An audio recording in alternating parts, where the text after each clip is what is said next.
Well, good afternoon and welcome back to the Little French Homestead. If you are new here today, my name is Sherry and welcome. We are kind of finishing off the project that I had started the other day. I have gone to that new organic grocery store in Ocala. It was called Sprouts. And there we had gotten these beautiful whole chickens. They are 100% organic, grass-fed. These are beautiful. We've already had some since this video has been made. Some of the meat off of it and the stock, and it was absolutely delicious. But what I have done here, though, is I had taken all three and I added about 28 cups of water to it all with some salt, some peppercorns, and a little bit of, I did end up throwing some carrots into it because I had some carrots left over from the big dump of the freezer, and so I threw a little bit of carrots in there. And this broth was really, really good. Now, I like to personally salt my broth actually when I am throwing it into something because I never know what I'm going to be using my broth for. So if my particular meal needs extra salt, I'd like to have the convenience of adding then more salt when I needed to instead of, using my salted broth and then having to readjust the salt for whatever I'm using this particular broth for. And then that way I don't oversalt anything. I can regulate it what I want.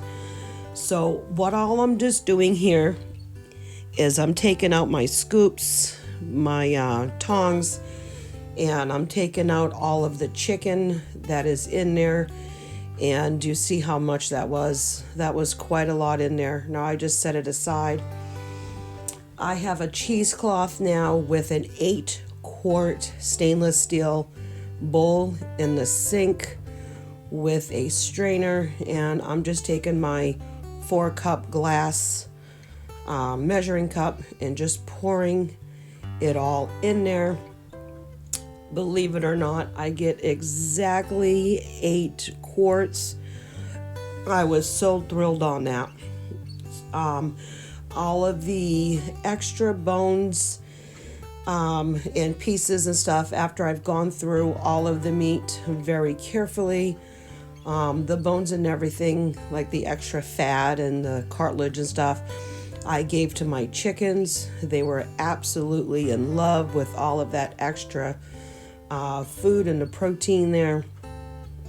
I am skimming off the extra fat right there, and obviously I gave that all to my chickens as well. Now with the shredded chicken that I had, I was able to get it into almost 1.5 pound bags, and those will be used for like a chicken pot pie or a crock pot, maybe white chicken chili or something to that along those lines. Now I'm setting up my canner here, and I will link the canner that I am using, but it is the Presto digital canner. I have gotten this about 1.5 years ago, and I don't use it as often as I would like to, but I am going to start doing a lot more of it. So I'm just following the directions here. So when you turn the canner on, you're going to be pressing whether you're going to do a water bath canning or your pressure canning, then you're going to set it for the minutes that you need it to can for. So we are canning these broths in quarts for 25 minutes.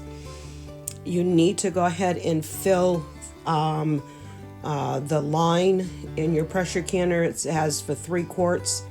You're going to want to go ahead and do that, and it wants you to go ahead and fill up your jars so they can warm up. So you're just going to put some some water into the jars, and it's going to bring it all up to temperature.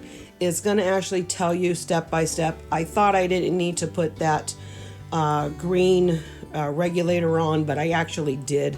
It was the vent that I didn't need to do anything with running there. I had to read the directions like once or twice before I really remembered what I needed to do on it. But after you go ahead and insert the jars, it's going to actually go through everything, go to warm, and then tell you step by step what you need to do after that. Once the jars have been heated up thoroughly and the water has been heated up, you're going to go ahead and take them out, dump that water out, and you're going to fill it with your broth. You want to still make sure that you have the 1-inch headspace. Well, first of all, you need to make sure that all of your glassware, your lids, and your rings have all been thoroughly cleaned. I have done that. I had run everything through the dishwasher the night before, and I flipped everything all around, so there was nothing that was going to go ahead in it. And I even put over a dish towel just to make sure nothing happened to them.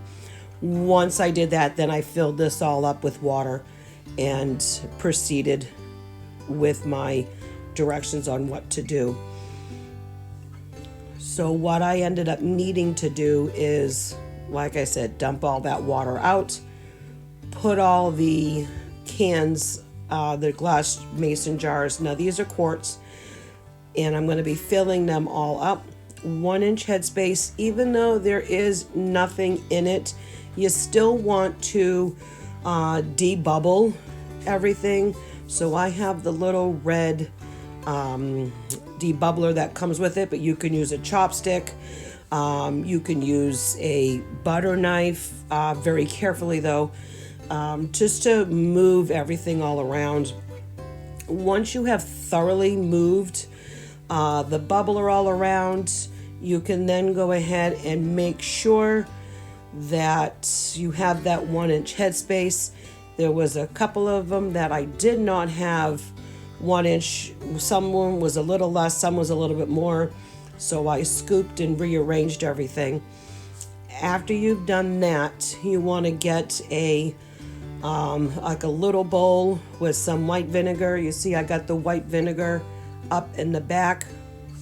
You want to get a dry dish towel and a little bit of vinegar and wipe the edges, because you want to make sure your seal is sealed thoroughly on there, because if not, you're not going to be able to properly pressure seal everything, and you could actually bust a seal inside when you're pressure canning it, and if so, then all of that broth that you worked so hard for will actually be all inside the canner.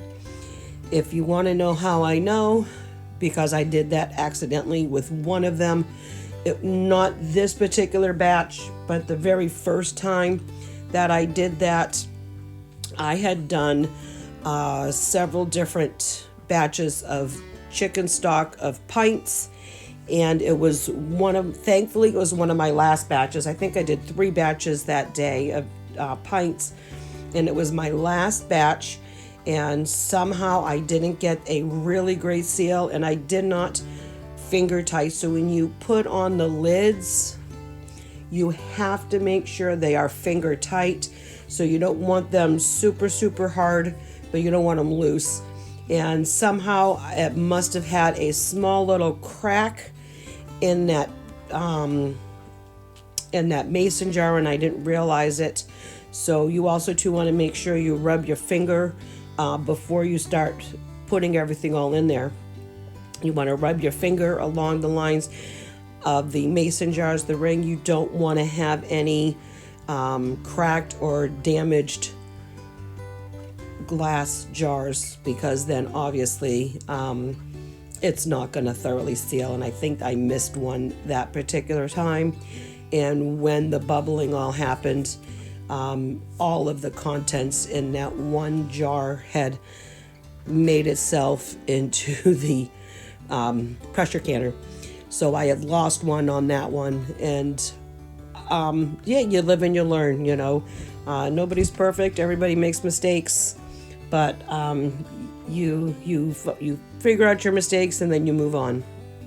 So thankfully, I realize that now, and also too, I like to use the 4-jar lids.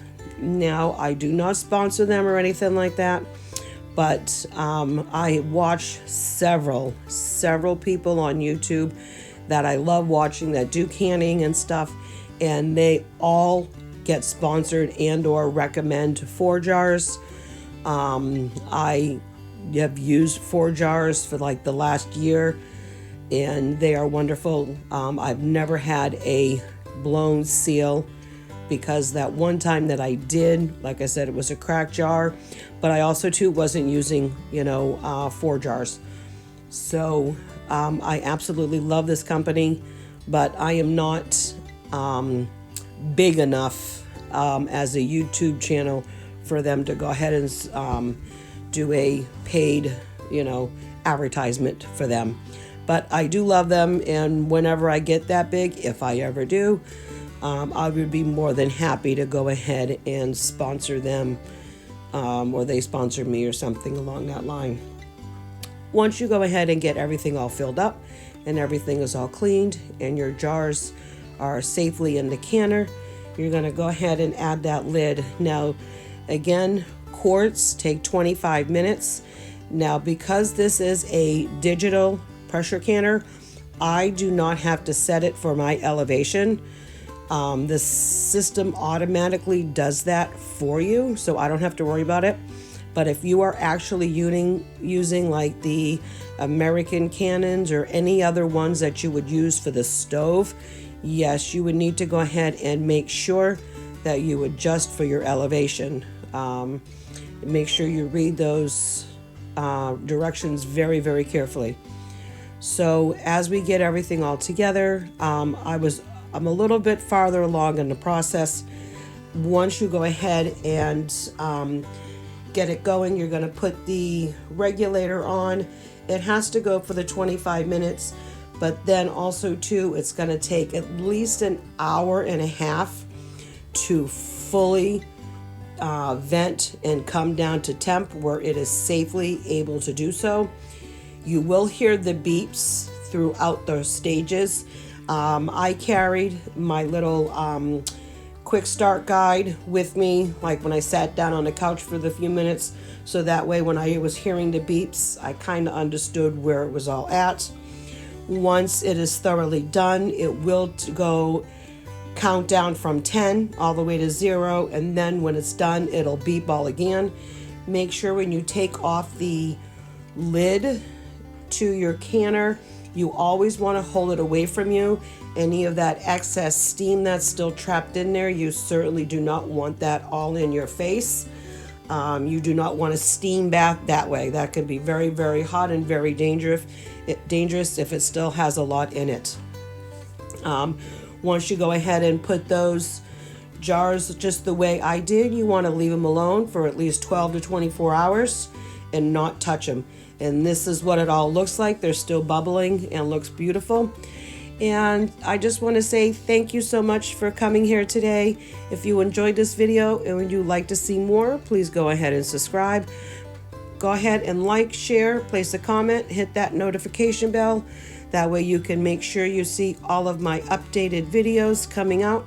I do have a couple of more pints, but I'm going to let that water cool just a little bit longer, just because of the fact that that broth in there has been at room temperature. So I'm just going to bring it to room temperature, and then I'll start everything all back up again. All right, so again, I just want to say thank you so much. You guys have a great day, and as always, keep on cooking. Bye, guys.